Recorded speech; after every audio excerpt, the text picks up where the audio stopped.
This is your 1-minute coder news from the Voice of Custom Coding.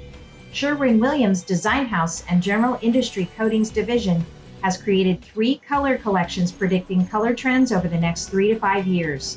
The collections include Adapter, which is meant to be human-centered with metallics that move through natural and artificial light. It's meant to symbolize modification, adaptability, and the ephemerality of technology, according to pfonline.com.